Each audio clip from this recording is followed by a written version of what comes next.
तो देखे और इसके बाद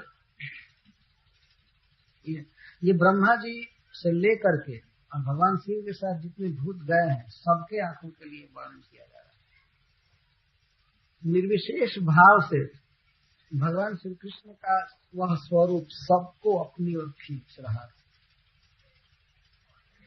अवितृप्त अक्षय इस बात की सूचना दे रहा है कि उनकी आंखें जैसे अतृप्त थी तो उस सौंदर्य का जो वर्णन आपस में कर रहे थे, अनुभव कर रहे थे, एक दूसरे को बता रहे थे, ऐसा तो हमने कभी सुना भी नहीं, देखने की बात तो दूर रही। इस तरह देख रहे दर्शन के बाद अभी स्वर्गोद्यानोपगमय माल्यच्छादयन्तो जदुत्तमः जदुसु उत्तमम जदुत्तमम। जदुवंश शिरोमणि भगवान श्री कृष्ण के ऊपर फूलों की वर्षा करने लगे। छादयंत, इतनी भारी वर्षा कर रहे थे फूलों की, लगता था कृष्ण को ढांक रहे फूलों। छादयंत कहां से फूल लाए थे? स्वर्ग उद्यान उपगमय,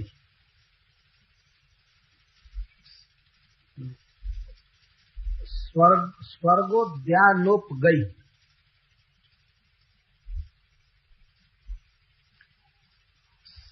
स्थित अर्थ है, ग का अर्थ है अस्थित, उपगमन स्थित। स्वर्गीय उद्यानों में जो पुष्प थे उनको लाए, स्वर्गोद्यानस्थ। जैसे इस जगत में, इस मतलब मनुष्य लोक में हम देखते हैं उद्यान बगीचा, उसी तरह से स्वर्ग में बगीचा है, लेकिन यहाँ के बगीचों की अपेक्षा कोटि कोटि गुना में अधिक सुंदर। स्वर्ग के वृक्ष और स्वर्ग के पुष्प लताएं सब कुछ इस मनुष्य लोक से विलक्षण। आज के युग में हम देखते हैं मनुष्य जब जाते हैं भगवान का दर्शन करने, जैसे बांके बिहारी जी का, कृष्ण बलराम का दर्शन करने जाते हैं तो फूल खरीद कर ले जाते हैं। वे फूल वहीं बेचे जाते हैं मंदिर के पास, माला बना बना करके रखते हैं, मालाकार जन, और लोग खरीद करके ले जाते हैं, भगवान को चढ़ा देते हैं। तो वो क्या करें, जैसा फूल मिलता है वैसा ले जाते हैं।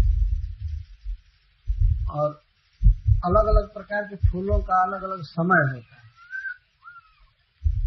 अब इस समय खूब गेंदा का फूल चल रहा है, वह भी सब लोग नहीं चढ़ा पाते।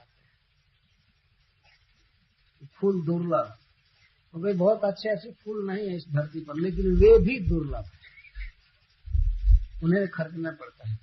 तो देवता जब आए स्वर्ग से तो वे तो जानते हैं कि मनुष्य लोक में बेकार फूल रहते हैं, उनको भगवान पर नहीं चढ़ाएंगे।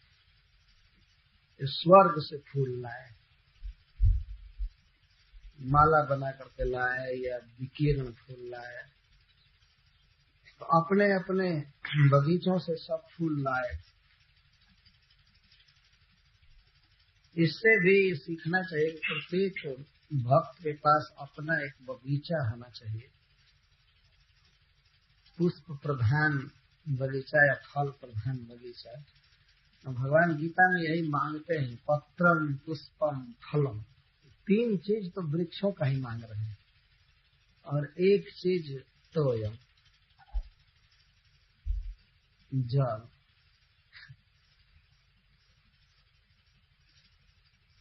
परंतु आजकल ऐसा अभाव हो गया कि लोग फूल उत्पन्न नहीं करते। भगवान पर चढ़ाने के लिए फूल 2-4 नहीं बोएंगे, लहसुन प्याज भले बोते जीभ के लिए।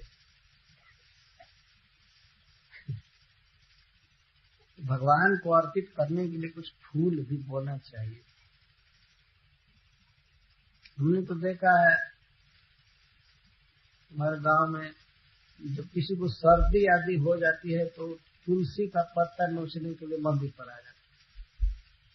1-2 पौधा कम से कम लगाया करो तुलसी का। तो कोई तुलसी किसी घर में नहीं, सेवा नहीं, फूल नहीं। और चीज उत्पन्न कर लेते हैं, लेकिन फूल उत्पन्न नहीं कर सकते। हमने देखा है ब्रज के गांव में कई जगह बीघा के बीघा फूल रोपे हुए, तुलसी के बहुत से बगीचे हैं, 10-10 बीघा में तुलसी लगी हुई, जो तुलसी की माला भी दिखती है, फूल और कंठी।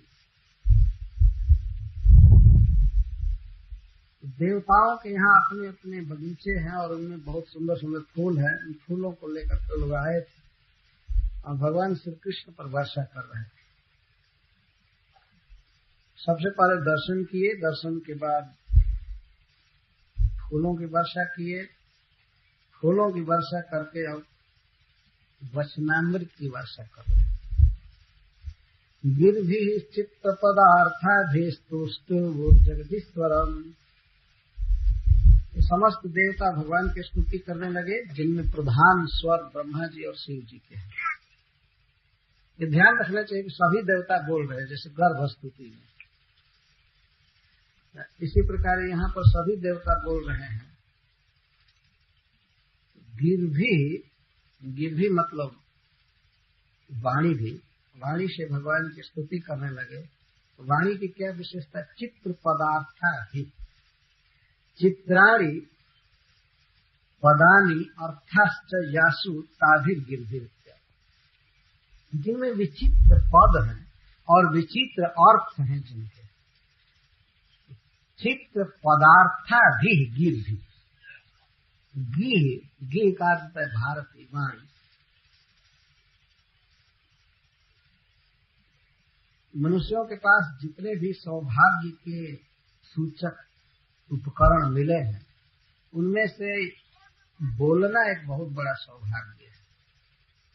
तो भगवान के विषय में बोला जाए, वास्तव में बहुत बड़े बड़े सौभाग्यों में इसका सिरमौर स्थान होगा।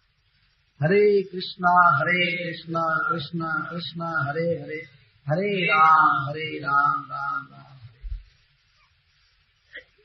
तो देवता सब बोलना जानते हैं, विशेष करके भगवान के विषय में बोलने में बहुत प्रवीण होते हैं।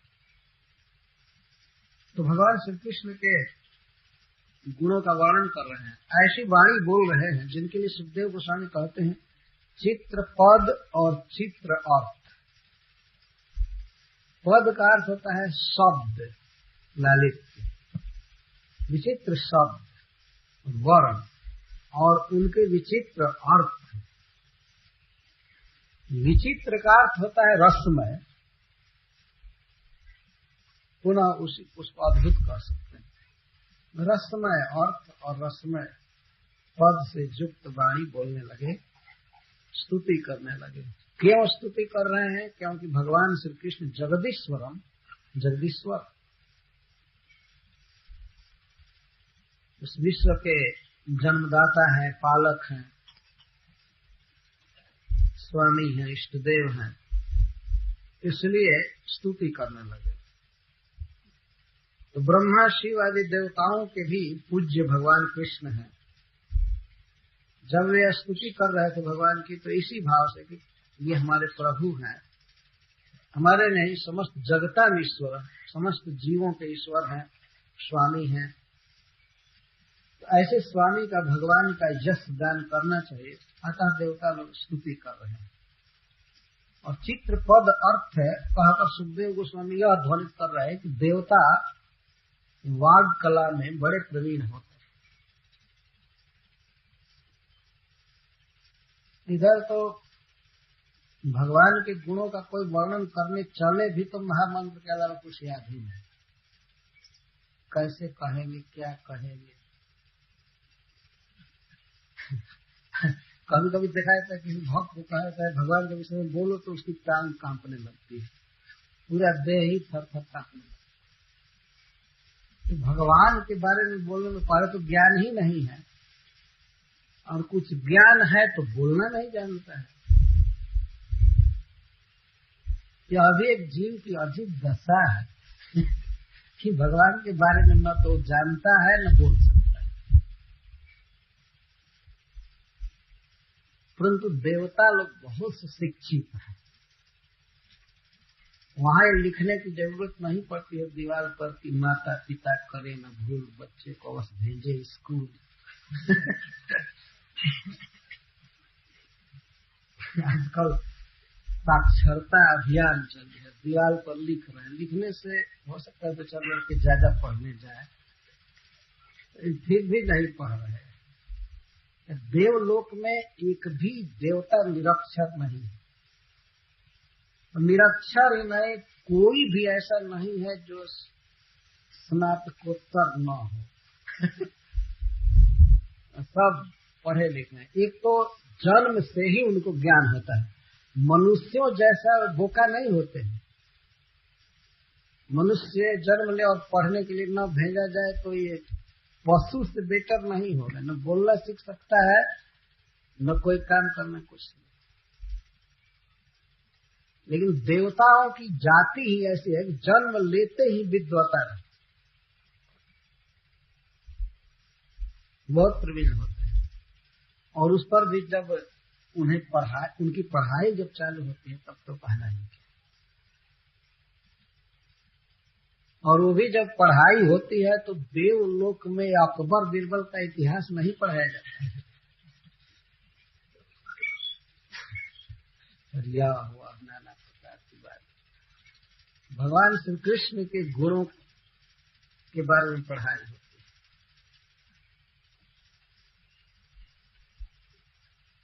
यहाँ तो थोड़ा सा बस कोई सिलेबस दे दिया, इसमें बेकार बातें, और किसी तरह भाषा सीख जाता है, अपना पेट चलाऊ, विद्या ज्ञान आ गया, बस सफल जीवन।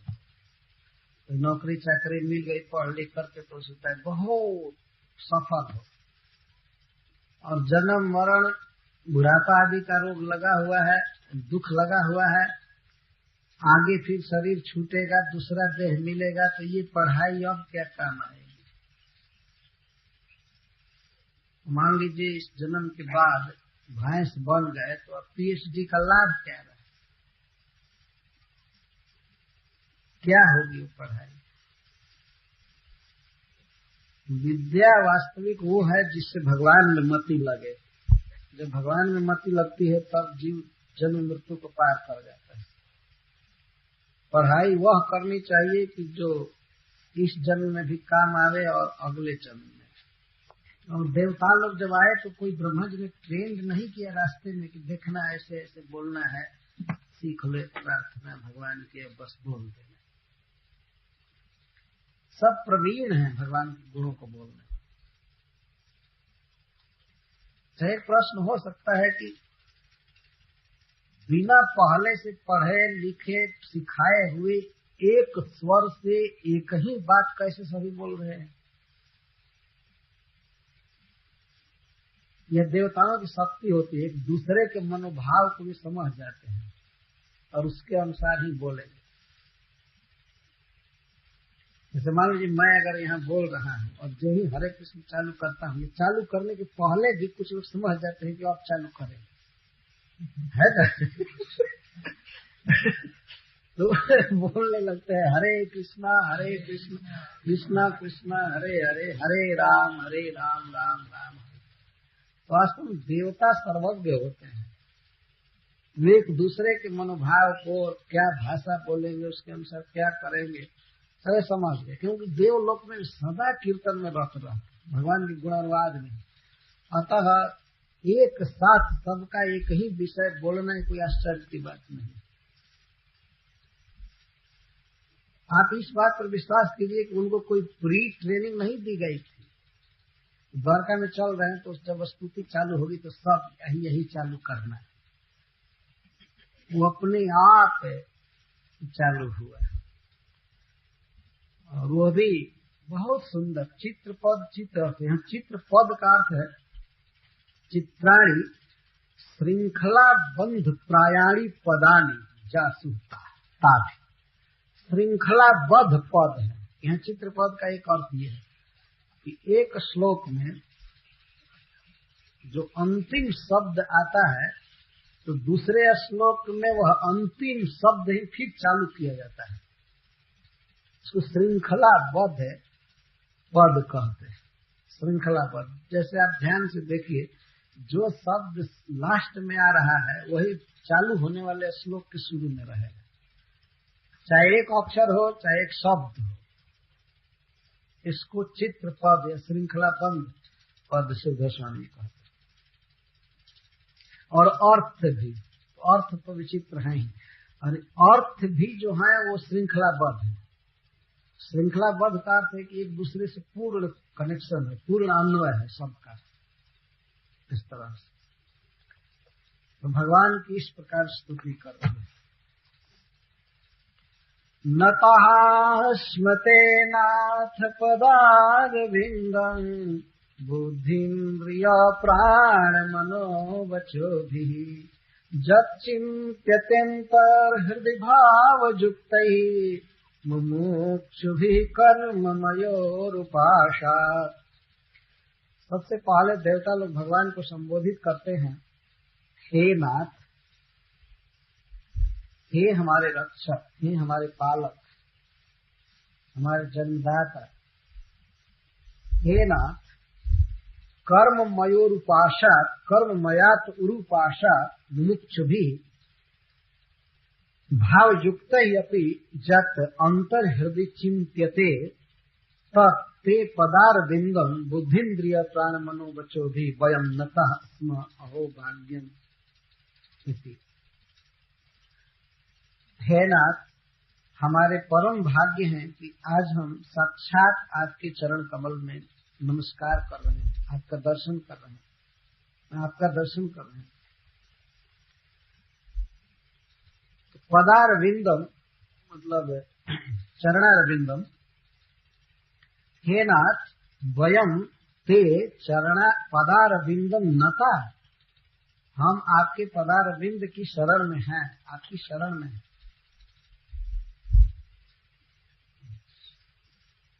कैसे नत है? नता स्मते नाथ पदारविंदम। हे नाथ, ते पदारविंदम, ते पव पदारविंदम वयम नता स्म, हम नत हैं, प्रणाम कर रहे हैं। कैसे प्रणाम कर रहे हैं? बुद्धिन्द्रिय प्राण मनोवचो भी, तृतीया विभक्ति में है, हम बुद्धि से, इंद्रिय से, प्राण से, मन से और वचन से आपके चरण में नत हैं, आपको प्रणाम कर रहे हैं, मैं साष्टांग प्रणाम कर रहे हैं।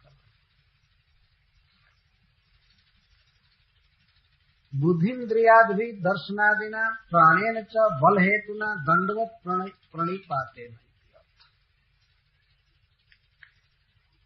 यहाँ पर बुद्धि से प्रणाम और इंद्रियों से प्रणाम, प्राण से, मन से और वचन से। प्राण से क्या प्रणाम कर रहे हैं? प्राण का जो हम सांस लेते हैं हवा, तो यह हवा इस शरीर में बल प्रदान करती है। तो शरीर में कुछ बल रहेगा तभी साष्टांग प्रणाम कर सकते हैं, नहीं कहीं वायु बिगड़ जाए तो शरीर न लंबा होगा, न झुकेगा, न बैठा जाएगा, न कुछ होगा। इसलिए प्राण से प्रणाम कर रहे हैं। शरीर के भीतर प्राण वायु है। और बुद्धि से,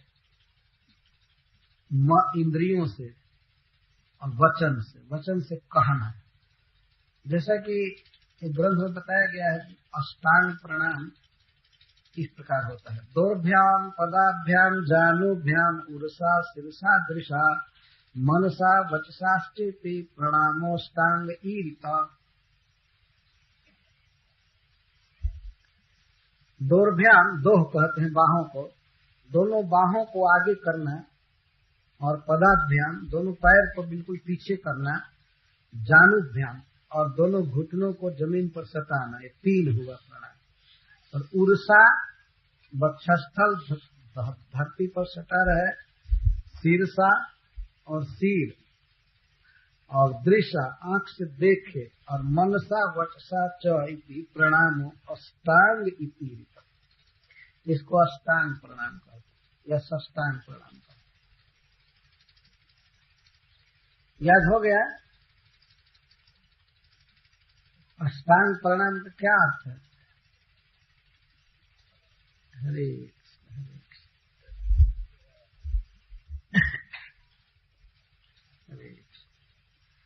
दोनों बाहों को आगे करना, पैर को पीछे, दोनों घुटनों का जमीन से स्पर्श, वक्षस्थल का जमीन से स्पर्श, सिर का जमीन से स्पर्श।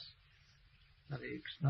आंख से देखना, मन से सोचना, नम्र होना और वचन से कहना, बोलना, इसको साष्टांग प्रणाम कहते हैं। तो देवता यही कह रहे हैं कि हे नाथ, हम अपनी बुद्धि से, इंद्रिय से, प्राण से, मन से और वचन से आपको प्रणाम कर रहे हैं आपकी शरण में। तो हमारा कितना बड़ा भाग्य है कि आज हम आपके चरण को देख रहे हैं, प्रणाम कर रहे हैं, जबकि दूसरे लोग केवल इसका चिंतन मात्र करते हैं। जब चिंत्यतेंतर हृदय भाव युक्त ही मुमुक्षुभि कर्ममयोरुपाशा। कर्ममय उरुपाशा का तो कर्ममयात उरुपाशा। मुमुक्षु जनों के द्वारा कर्ममय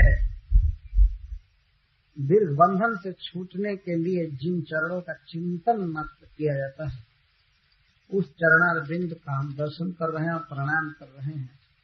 हमारा अहोभाग्य। सभी देवता प्रणाम कर रहे हैं। भगवान के पास आने पर सबसे पहले यही सीखना चाहिए, प्रणाम करना। देवता सब भगवान को प्रणाम करते हैं, वे जानते हैं, सस्ता में प्रणाम करते हैं। मनुष्यों को ज्ञान नहीं है भगवान को प्रणाम करने। कुछ लोग तो मंदिर में भी आते हैं, देखा गया है वृंदावन में, तो खड़े खड़े रह जाते हैं, प्रणाम नहीं करते। तो सीखे ही नहीं। तो मनुष्य समाज में कोई ट्रेनिंग नहीं है भगवान की भक्ति। तो जो व्यक्ति इस जगत में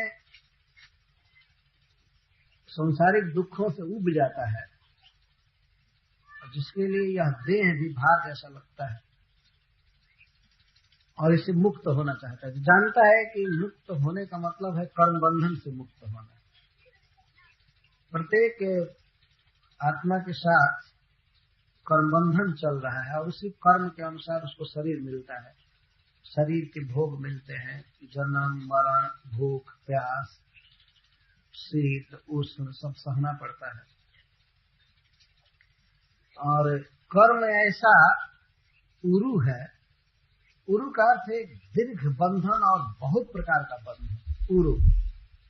उरुपाश इसको कहते। जीवात्मा को, आत्मा को इस शरीर में या इस संसार में बांध कर रखने के लिए सबसे बड़ा बंधन क्या है? वो है कर्म।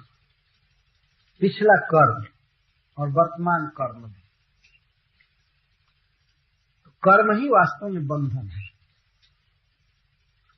कर्म के अनुसार विविध भोग, विविध योनियां, विविध दुख मिलते हैं, या तथा कथित सुख भी। कभी जीव स्वर्ग में जाता है, कभी नरक में जाता है, कभी मनुष्य शरीर मिलता है, कभी कुत्ता, बिल्ली या वृक्ष आदि का शरीर मिलता है। बहुत भारी बंधन है। यहाँ पर जब किसी को जेल भेज दिया जाता है, तो जेल में जाने के बाद वो व्यक्ति बंधन करता है कि फिर अनुभव करता है कि मुझे बड़ा बंधन हो गया, लेकिन ये कुछ भी नहीं है बंधन। असली बंधन है कर्म बंधन। कौन छुड़ाएगा कर्म बंधन से? बंधन से मुक्त होना चाहता है, ऐसा व्यक्ति आपका चिंतन करता है, ध्यान करता है, आपके रूप, गुण, लीला आदि का ध्यान करता है। और इसके अलावा भी कुछ ऐसे लोग हैं जो भाव युक्त हैं। भाव युक्त मतलब आपके प्रेमी, तो प्रेमी आपका चिंतन करते हैं।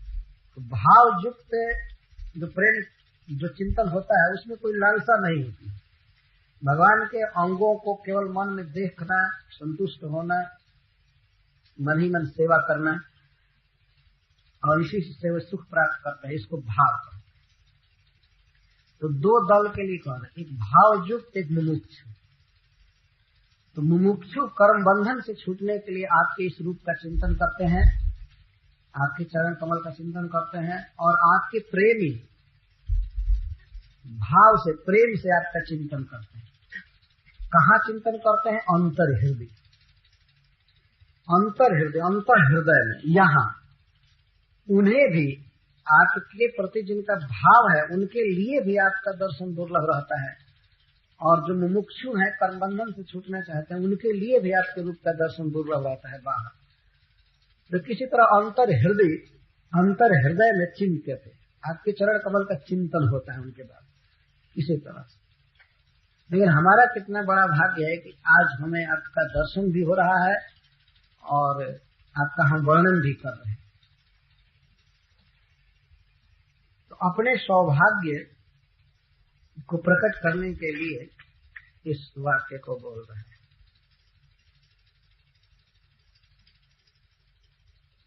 यह मुमुक्षु भी शब्द बहुत महत्वपूर्ण है। आजकल अगर यह शब्द बोल दिया जाए, खासकर के बाबा जी लोगों के समाज में, बाबा जी का मतलब साधुओं के समाज में इधर बाबा जी कहने पर लोग बराबर समझेंगे, लेकिन उधर ब्रज में बाबा जी कहने का मतलब होता है विरक्त साधु। विरक्त साधुओं में जो बाबा जी हैं, उनमें अगर मुमुक्षु शब्द बोल दिया जाए तो वे लोग इसको बहुत ही न समझेंगे। मुमुक्षु,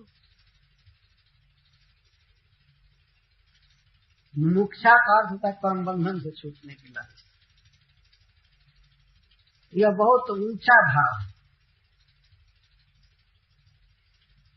बड़े बड़े भक्त वे मुमुक्षु होते हैं, चाहते हैं हम कर्म बंधन से छूट जाए,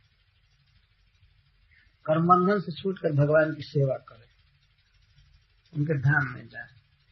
लेकिन यह जो कर्म है यह बहुत बड़ा बंधन है, इसलिए उसको उरुपाश कहा गया है। पाश का अर्थ होता है बंधन, बृहद बंधन। जब कोई मरता है, शरीर छोड़ता है, तो ऐसा शास्त्र कहता है कि उसको निकाला जाता है बांध करके। और बंधन क्या होता है? वही कर्म बंधन होता है। फिर दूसरे शरीर में वो जीव जाएगा।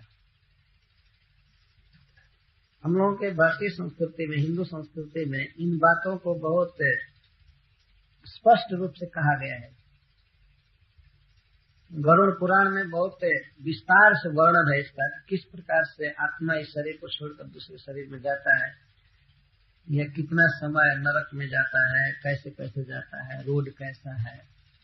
तो रोड तो बिहार के रोड से भी खराब है नरक में जाने का, बहुत अधिक खराब रोड है। दोनों ओर दवानल लगा रहता है, दोनों ओर दवानल। और भैया इन लोगों को इरेज कर लेना चाहिए, इन वाक्यों को। नरक में जाने के रोड का वर्णन किया गया है भागवत में।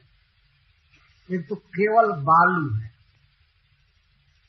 घुटना तक धस जाए जिसमें पैर, ऐसा बालू है। और वह बालू भी भड़साए के बालू जैसा है, गरम। भड़साए समझते हैं? यहाँ दाना भूंजते हैं, बालू गरम किया जाता है। जैसे पूरा 99,000 योजन का रास्ता है, इतना तो कोई भी हाईवे लंबा नहीं होता। और केवल बालू बिछा हुआ है, भीतर से पता नहीं क्या व्यवस्था है, वो बालू बिल्कुल गर्म रहता है। और ऐसी हवा के ठीक विपरीत दोनों ओर से हवा आग लगाई रहती है, जंगल में आग लगी रहती है और गरम गरम हवा चलती है रोड पर। हाँ, उससे भी अधिक तप्त बालू रहती है। और ऊपर से सूरज की प्रचंड गर्मी, और कोई खाने के लिए नहीं दिया जाता है, इसलिए भीतर पेट की भी गर्मी सीमा पर रहती है। चमकुर पंथ सोच जिमी पाती, और ऐसे पथ पर चलना पड़ता है। वो भी कितना 99,000 योजन, एक योजन 4 कोस का होता है, तो लगभग 99,000 मतलब 1 लाख जोड़ लीजिए, 1 लाख योजन, 4 लाख कोस, 8 लाख माइल, 12 लाख किलोमीटर तक चलना पड़ता, बिना खाए पिए। ऐसा शरीर दिया जाता है कि शरीर चल जाता है दुख भोगते हुए, जातना शरीर उसको कहते हैं। इस शरीर से नहीं जाते, इस शरीर पे ही रह गए। इस तरह जीव को दुख भोगते हुए चलना पड़ता है।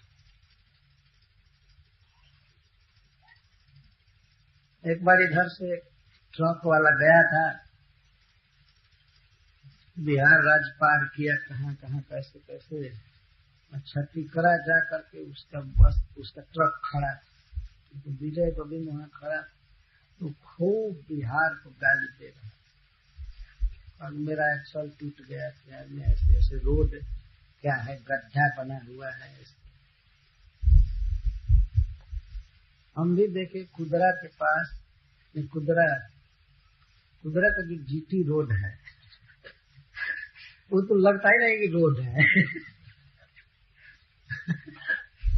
और गिट्टी बिछी हुई है किसी तरह से। क्या कहा,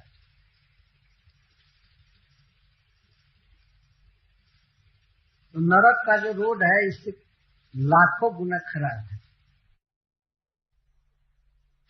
क्या कहा,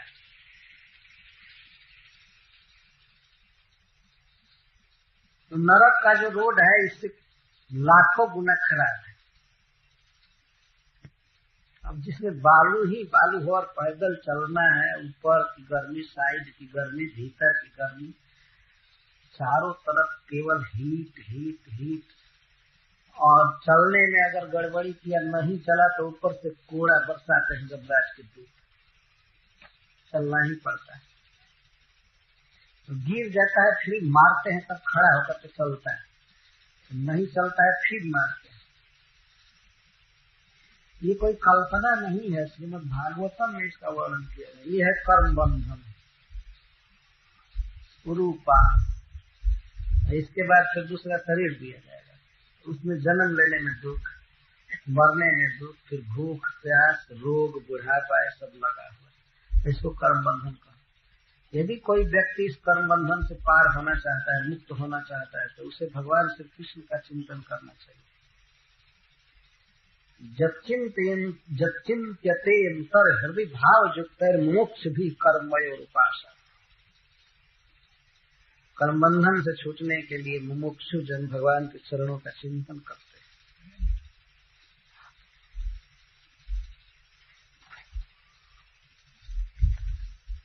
तो शब्द आया है अंत में, तब शुरू में फिर तो से चालू कर। त्वं मायया त्रिगुणयात्मनि दुर्विभाव्यम् व्यक्तं सृजस्यवसिलं लुम्पसि तद्गुणस्थः नैतैर्भवानजित कर्मभिरज्यते वै यत्स्वे सुखे अव्यहिते विरतो न वद्यः ननु ममापि दृष्टादृश्य कर्म करणा कुतो मत पदारविंद चिंतनम कर्म पाशान मुमुक्षुभिः क्रियते तत्राहु त्वमिति। भावार्थ दीपिका। तो मान लीजिए भगवान यहाँ देवताओं से यह कहें, मेरे भी तो दृष्ट और अदृष्ट कर्म होते हैं, मैं भी बहुत पहले का कर्म किया हूँ और इस समय भी करता हूँ, तो मुझमें कर्म बंधन क्यों नहीं है? और दूसरा प्रश्न है कि मेरा चिंतन करने से कर्म बंधन नष्ट हो जाता है, यह कैसे? एक जीव है और दूसरे तरफ भगवान है, तो जीव कर्म करता है, बहुत पहले कर्म किया है, उसको अदृष्ट कहते हैं, और जो कर रहा है उसको दृष्ट कहते हैं। इस समय दिखाई पड़ रहा है, ये काम कर रहा है। और ऐसे बहुत से कर्म जीव किया है जो अदृष्ट है। कर्म करने वाला शरीर ही दृष्ट नहीं है, तो उस शरीर से किया हुआ कर्म दृष्ट कैसे होगा? इसलिए उसके लिए शास्त्र में एक शब्द दिया गया है अदृष्ट। अदृष्ट जिसको देखा नहीं जा सकता। आगे क्या क्या करेगा कुछ दिखता है, प्लान बना देता है, इस दिन यह काम करेंगे, इस दिन यह काम करेंगे, इस दिन समूह करेंगे, इस दिन वो करेंगे, इस दिन ये करेंगे, ऐसा करेंगे। विवाह का दिन तय कर देता है आदमी, खिचड़ी ले जाने का दिन तय कर देता है, लेकिन पीछे क्या क्या किया है इस जन्म के पहले कुछ भी याद नहीं।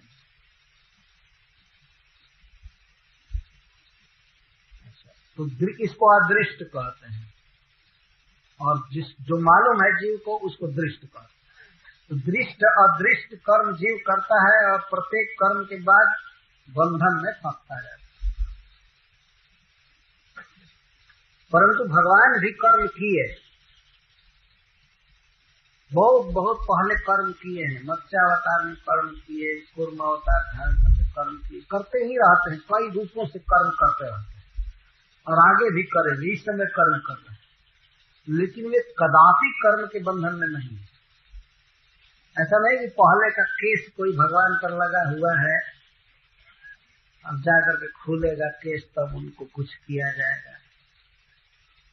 कोई कर्म नहीं, कर्म बंधन, और आगे भी करेंगे कोई कर्म बंधन नहीं होगा। बल्कि भगवान ऐसे हैं कि कोई व्यक्ति उनका चिंतन करे तो वह कर्म बंधन से पार हो जाता है।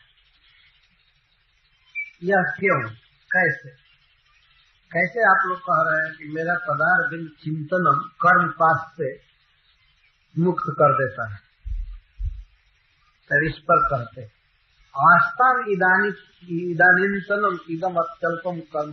तो आप तो अपनी त्रिगुणमयी माया से इतना इतना कर्म किए हैं कि उसका वर्णन करना कठिन है, मन से विचार करना कठिन है। अनादिकाल से कर्म करते रहते हैं, फिर भी आप निर्लिप्त है। तो हम त्रिगुणया माया, अपनी सत्वादी त्रिगुणमयी माया से, बहिरंगा शक्ति से दुर्विभाव्यम व्यक्तम सृजसी अवसी लुम्पसी, इस दुर्विभाव्य मन के द्वारा अतर्क्य इस विश्व की, व्यक्तम का अर्थ है महदादि प्रपंच की सृजसी, सृष्टि करते हैं, अवसी पालन करते हैं, और लुम्पसी संघर्षी च। तदपि आत्मनि तद्गुणस्थ एतै कर्म ही भगवान न अज्यते, क्योंकि भगवान अनवद्य स्वे सुखे अव्यवेते अभिरत। भगवान के समान कर्म करने वाला कोई नहीं है। क्या कोई कर्म करेगा, उसके कर्मों का इतिहास लिखा जाए तो 2-4 किताब में पूरा हो जाए, है ना। और कर्म क्या करेगा, 24 घंटे में तो रात को 12 घंटा सोने में उसका बीतता है। और इस समय कर्म अब सरकारी आदमी कर रहे हैं तो 8 घंटे ड्यूटी ले लिए, और 8 घंटे के अलावा खाना पीना सोना, बस यही कर। और अभी क्या कर्म करेंगे। लेकिन भगवान जो कर्म किए हैं, कर रहे हैं, अपनी ही स्वरूप शक्ति से, अपनी ही त्रिगुणमयी माया से, बहिरंगा शक्ति से इस महदादि विश्व प्रपंच की सृष्टि करते हैं। सृष्टि करने में आखिर कर्म करना पड़ता है भगवान को ना, चाहे उनकी जो भी योग्यता हो, लेकिन सृष्टि भगवान करते हैं। अब देखिए, साधारण रूम बनाने में कितना कितना परिश्रम करना पड़ता है। एक रूम पर चढ़ने में, सीढ़ी बनाने में 14 दिन लग जाते, लेकिन 14 भुवन की रचना करने में भगवान को 14 सेकंड नहीं लगा। यह भगवान की सृष्टि निपुणता है। 14 सेकंड नहीं लगा होगा भगवान के 14 भुवन रचने में। ये उनकी कर्म कुशलता है। और यह विश्व कैसा है कि दुर्विभाव्य मनसा अपि अन्य ही अवितर्क्यम, भगवान के अतिरिक्त अन्य जो लोग हैं, देवता स्वयं ही बोल रहे हैं, ब्रह्मा जी से भी, मन से भी इस विश्व को समझ पाना कठिन है कि कैसे रच दिया जाता है, कैसे चल रहा है, कैसे नष्ट हो रहा है। इस विश्व के विषय में अनुमान लगाना, अंदाजबाजी करना भी बहुत कठिन है। इतना दुर्विभाव्य। क्या कोई कर्म करेगा ऐसा, क्या कोई बनाएगा। मनुष्य कहता है कि विज्ञान बहुत बढ़ गया, विज्ञान बढ़ गया। सब वैज्ञानिक मिलकर एक सूरज बना सकते हैं। सब मिल करके रात्रि को एक सूर्य बना देते, भाई इस सूर्य के अभाव की पूर्ति कर देते, ये चंद्रमा बना देते, जाड़े के दिन को बदल करके समशीतोष्ण कर दें, गर्म बना दे, कर सकते हैं।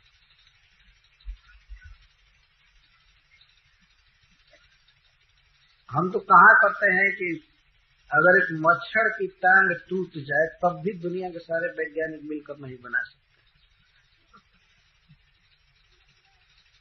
वास्तव में ओरिजिनल रूप नहीं दे पाएंगे।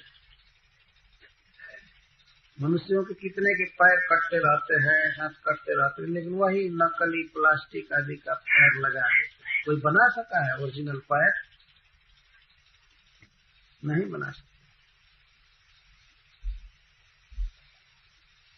कैसे कैसे समस्त जीवों की उत्पत्ति हो रही, सबके हृदय में भगवान है, एक एक वस्तु का जन्म हो रहा है, पालन हो रहा है, प्रलय हो रहा है, ऋतुएं बदल रही हैं, फल फूल आ रहे हैं। एक टमाटर का पौधा हम लोग रोप देते हैं जमीन में, लेकिन कैसे कैसे उसमें फल बन रहा है, निकल रहा है, क्या दुर्विभाग्य नहीं है?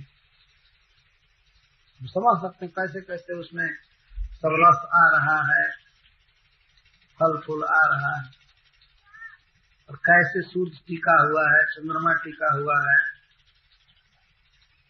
पशु पक्षी आदि बोल रहे हैं, कर रहे हैं, खा रहे हैं, चल रहे हैं। और सबसे बड़ी बात यह है कि भगवान कैसे सबको अलग अलग कर्म फल दे रहे हैं। हाँ, ये अकेले कि सबका हिसाब रखना, लेखा जोखा रखना, सबको कर्म फल देना, शरीर देना, ये अद्भुत बात है। इसलिए इस संपूर्ण विश्व समुदाय के लिए ब्रह्मा जी कह रहे हैं दुर्विभाग्य, मन से भी सोच पाना कठिन है इस विश्व के बारे में। क्या कोई रचेगा, क्या कोई करेगा, चलाएगा। और ऐसे विश्व की भगवान सृष्टि कर रहे हैं और अवश्य पालन करते हैं और लुम पसी इसका लोप कर देते हैं। और यह जगत है कहाँ? आत्मनि, अपने में। संपूर्ण विश्व भगवान के भीतर है और इसकी रचना पालन आदि कर रहे हैं। और यहाँ तक कि माया के गुणों में वे अस्थित रहते हैं। तद्गुणस्थम तस्या गुणेषु स्थितः सन, नियंता के रूप में माया के गुणों के भीतर। जैसे कोई व्यक्ति कार में बैठा और बस में बैठा हो तो कहा जाएगा कि वो बस में है, बस के अंदर है, लेकिन फिर भी वह कंट्रोलर बनकर बैठा हुआ है, न कि बस के अधीन बैठा हुआ है। तो इस तरह भगवान माया के गुणों के भीतर हैं, फिर भी एतई कर्म भी, सृष्टि संहार प्रलय आदि जो विविध प्रकार से कर्म कर रहे हैं, कर्मों द्वारा भगवान न अज्यते, भगवान आप रंगते नहीं, आप लिप्त नहीं होते। क्यों? क्योंकि भगवान अनुवद्य, रागादि रहित है, निर्दोष। यह भगवान का वर्णन। अनअवद्य, निर्दोष। दोष क्या है? दोष है राग और द्वेष, मुख्य रूप से ये दोष है, और इसी के परिवार बहुत से हो जाते। पहला दोष तो है मोह, और तब इसके बाद राग और द्वेष। किसी वस्तु में सुख बुद्धि करके, अनुकूल बुद्धि करके, और उसको भोगने की जो इच्छा होती है, उसमें जो अट्रैक्शन होता है, इसको राग कहा जाता है। तो भगवान अनवद्य है, रागादिहीन। भगवान रागहीन है तो वे द्वेषहीन भी हैं। बिल्कुल आसक्ति नहीं है भगवान की कहीं भी, किसी वस्तु, और न तो किसी वस्तु या व्यक्ति से उनको कोई द्वेष। यह गुण बहुत बड़ा गुण है वास्तव में। जीवों का यह स्वभाव है, कहीं भी जाते हैं रहते हैं तो कुछ परिस्थिति में, वस्तु में या व्यक्ति में वे आसक्त हो जाते हैं और कुछ को बिल्कुल नहीं चाहते। भगवान अनादिकाल से इस विश्व की सृष्टि करते हैं, पालन करते हैं, प्रलय करते हैं, लेकिन अनवद्य रहते, निर्दोष। ऐसा नहीं किसी की याद करके कि पहले सृष्टि किया था, हाय हाय उसको नष्ट कर दिया, रो रहे हों, लिप्त हों, ये भोगे वो भोगे, ऐसे करें वैसे। कुछ लोग घर बना लेते हैं, घर बना करके और तुरंत यदि परिवार से अलग हो जाते हैं तो हाय रे, इतना मेहनत करके घर बनाया, उसमें रह भी नहीं पाया और दूसरे के हिस्से में आ गया, जलते रहते। अरे कोई ना कोई रह रहा है ना, तुम नहीं रहो, कोई बात। अरे देह में से निकलना है, गेह की तो बात ही दूर है, देह में से निकलना है। उस दिन नहीं कह सकते जमराज के दूतों से कि हम इसमें बहुत तेल लगाए हैं, साबुन लगाए हैं, बहुत खीर खिलाए, पोसे, इस देह से मत निकालो। नहीं, इस देह में से निकलना होगा। तो देह में से निकलना है तो गेह की बात ही होगी।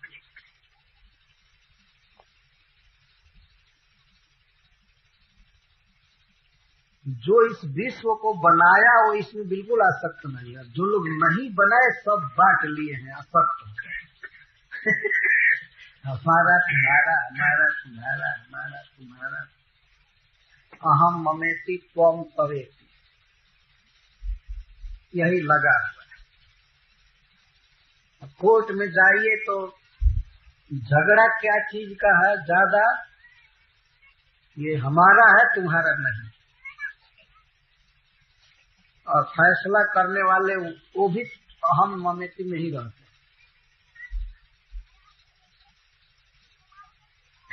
मैं बहुत सुंदर बात सुना। उपाधि शब्द पर मैं चिंतन कर रहा था, तो हमारे समझ में बहुत बारीकी तो बात नहीं आ रही थी, लेकिन कोर्ट में मैं उसको समझ गया। किस प्रकार से मन आत्मा बन जाता है और वो बात करता है, जिस प्रकार से कोई वकील अपना वकील बन जाता है, तो वह यह नहीं कहता है कि सरकार ये हमारे आदमी यह नहीं किए, वह नहीं किए, मैं ये नहीं किया, मैं वो नहीं किया, यही बोलता है वकील। हमने सुना है तो बहुत बोल रहा। सरकार हमारा नाती मारा गया, तब मैं समझा कि इसको उपाधि कहते मतलब किस प्रकार आत्मा को मन तिरोहित कर देता है और मन ही आत्मा बन बैठता है।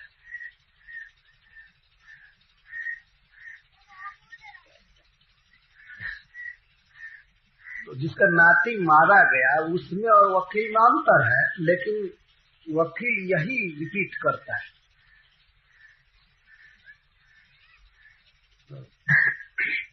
या मान लीजिए कोई घटना हो गई हो,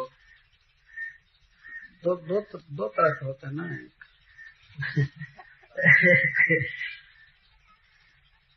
मुद्दालय और मुद्दई होता है। तो दोनों तरफ के वकील होते हैं, तो मुद्दई तरफ का वकील खुद ही मुद्दई हो जाता है और मुद्दालय का वकील खुद मुद्दालय बन जाता है। इस तरह से अभेद बात करते हैं। इसी प्रकार आत्मा इस शरीर से भिन्न है, मन से भिन्न है, लेकिन मन जो है वो स्वयं ही आत्मा का प्रतिनिधित्व करने लगता है, स्वरूप का तिरस्कार कर, स्वरूप तिरोहित हो जाता है, मन ऐसा लगता है मन ही आत्मा हो गया है, शरीर ही आत्मा हो गया है। लेकिन भगवान में यह बात नहीं है, बिल्कुल वे अनवद्य हैं। राग द्वेषादि शून्य। तो मैं यह कह रहा था कि भगवान की रची हुई वस्तुओं में पता नहीं अनादिकाल से कितने जीवों का अहम मम अभिनिवेश हुआ, त्वम तव ये अभिनिवेश हुआ, कला हुआ, झगड़ा हुआ, बड़े बड़े युद्ध लड़े गए, मारे गए, पीटे, और चलते रहेंगे, आगे भी युद्ध होंगे, यह सृष्टि रहेगी। रच रहा है दूसरा, पाल रहा है दूसरा, मार रहा है दूसरा, लेकिन मर रहे हैं दूसरे लोग। दुख में पढ़ करके जितना दुख झेलना है, पुरुष सुख दुख खाना भोक्तृत्व है, पुरुष कर रहा है दूसरा, और भोगने के विषय में पुरुष कारण। तो भगवान के इस स्वभाव को समझना बहुत आवश्यक है कि वे अनवद्य हैं। और यह कैसे? कोई न कोई सुख भगवान को मिलता होगा तब नहीं संसार के सुखों में और नहीं रमते हैं, यहाँ की वस्तुओं में नहीं फंसते हैं। कोई इससे बहुत उत्कृष्ट सुख उनको मिलता होगा, उसी को कह रहे हैं कि हाँ, स्वे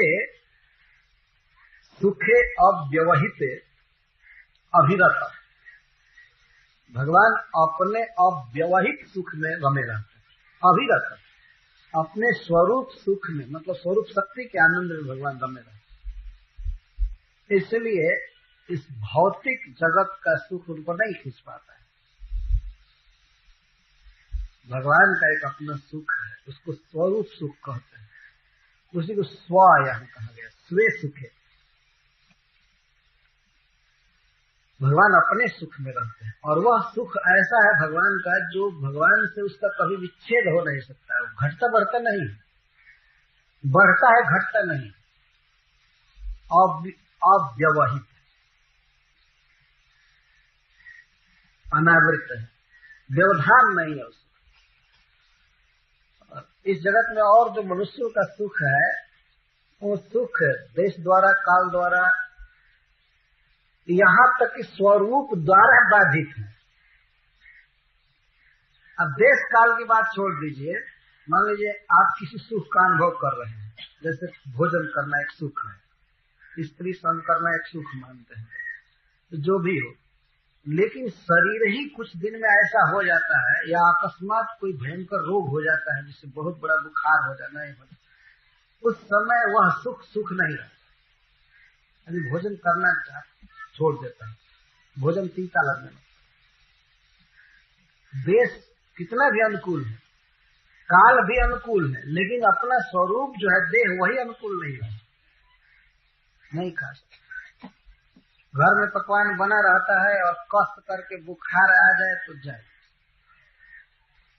और वो सुख नहीं रहा। इसको व्यवहित सुख कहते, बाधित, वो सुख नहीं। लेकिन भगवान का जो सुख है वो काल द्वारा अनावृत है, देश द्वारा अनावृत, स्वरूप द्वारा अनावृत, और उसमें भगवान अभिरत रहते, निरंतर रमते रहते। इसलिए प्राकृत जगत का सुख भगवान के लिए अकिंचित कर, कुछ भी नहीं खींच पाता है। इसी संसार में देखिए, एक व्यक्ति जो दूसरे सुख में रमता है, वो एक कुत्सित सुख में नहीं रम पाता, मुक्त हो जाता। जैसे विषयी लोग भोर में सोए रहते हैं, निद्रा के सुख को लेते हैं, लेकिन उसको वैष्णव लोग कुत्सित समझते हैं। भगवत भजन के सुख के आगे वो सुख किसी काम का नहीं।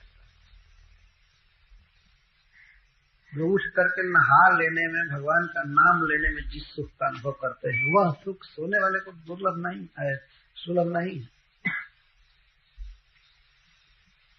तो जिसका नाम लेने में, जिसका भजन करने में इतना बड़ा सुख प्राप्त होता है, वह उसका, वो अपने स्वरूप में कितना सुखी होगा।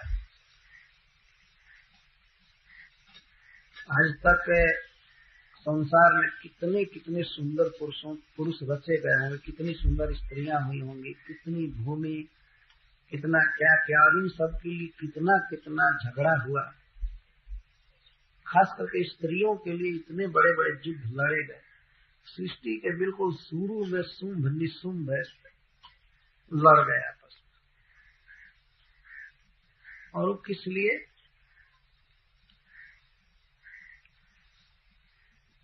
किसको अपनी पत्नी बनाना चाहते थे लोग?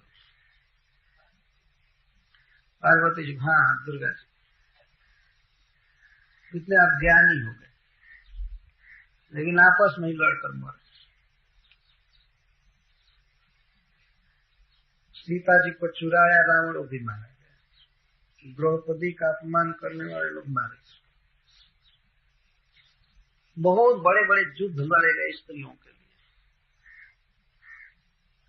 और धन के लिए, वस्तु के लिए, मान सम्मान के लिए, आदर पाने के लिए। यहीं पर इस जगत हम विधायक हो जाए, हम सांसद हो जाए, इसके लिए भी लड़ाई है। और वोट का रिजल्ट जब आता है तो उसके साथ साथ न्यूज़पेपर में भी होता है कि इस बूथ पर हत्या है। उधर कोई चुना गया तब तक दो चार ऐसे चुन दिए। ये संसार का स्वभाव है, रोज रोज झगड़ा, सीट के लिए झगड़ा। ट्रेन में चलिए तो सीट के लिए कुत्ते जैसे झगड़ा चालू हो जाता है, बस में झगड़ा हो जाता ऐसा झगड़ा है। हम बात के लिए कि हमारी बात क्यों नहीं रहा।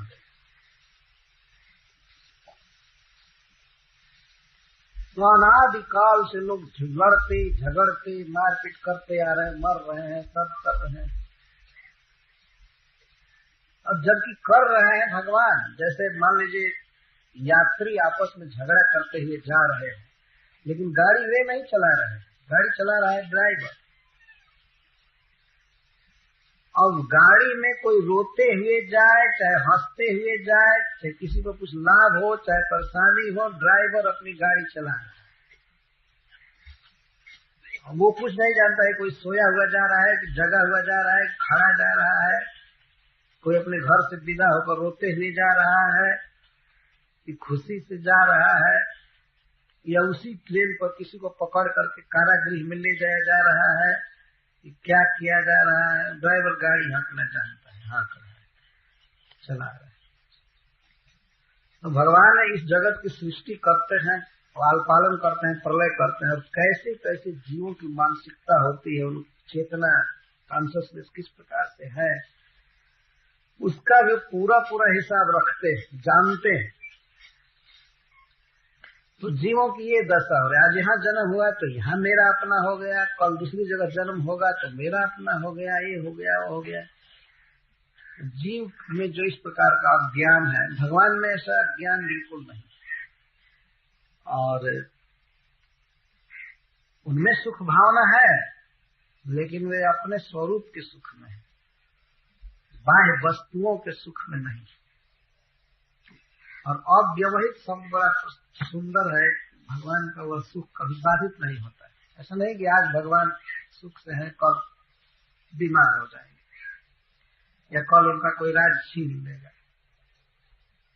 या बूढ़ा हो जाएंगे, या उनके परिवार में ही कुछ लोग कहेंगे कि बांट लो, ये करो वो करो। ऐसा नहीं, भगवान का सुख कभी बाधित नहीं, अभिरत। तो आप कर्म करते हुए भी आत्माराम है, परमेश्वर है, अतः मुमुक्षुओं के द्वारा आपका पदारविंद चिंत्य है। जो लोग कर्म बंधन से पार होना चाहते हैं, उन्हें चाहिए कि वे आपका चिंतन करें, आपका भजन करें। हरे कृष्णा कृष्णा कृष्णा हरे हरे, हरे राम राम राम। अब एक प्रश्न पुनः भगवान पूछ सकते हैं। पहले आपने सुना था कि श्रृंखला बंद है, पद और अर्थ।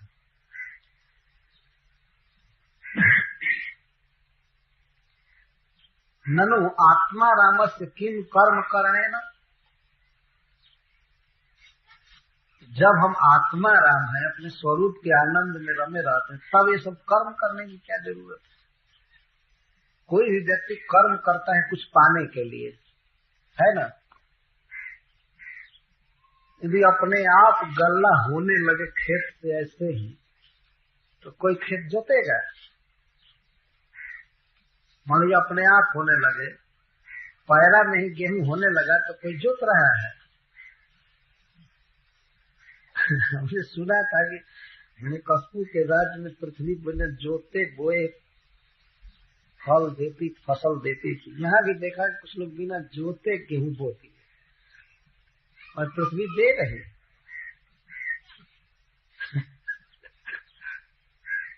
एक बार कहीं का भक्त आया था तो यहाँ किराए और मंसूर देखा तो भाई यहाँ बिना जोते हुए लोग बोए।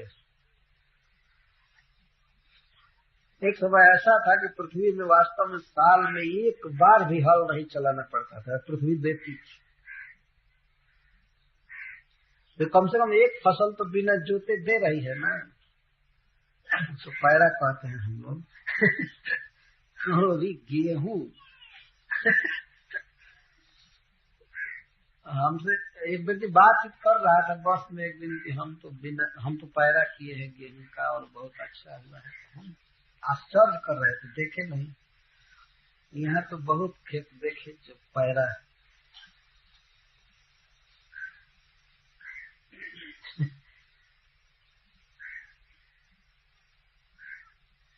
तो जब आत्माराम नहीं है कोई व्यक्ति, फसल चाहता है और उसको अगर बिना जोते मिल जाए तो क्यों जोतेगा।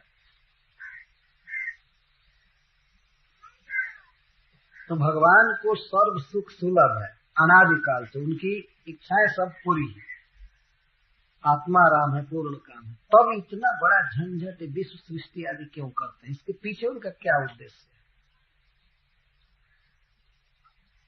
इसके पीछे उद्देश्य है भगवान का जीवों को शुद्ध करना। विशेष करके भगवान श्री कृष्ण के अवतार के रूप में श्री कृष्ण जो कुछ भी कर रहे हैं तो उनकी जो क्रियाएं हैं वो इसीलिए है कि मनुष्य उनको गाने, सुने, चिंतन करें। जीवों के हित के लिए भगवान कर्म करते हैं, अपने उद्देश्य की पूर्ति के लिए नहीं। तो उनका कोई उद्देश्य नहीं। उनका अगर उद्देश्य कहे तो एक ही है कि जीवों को शुद्ध करना, तो उसको एक कहा है।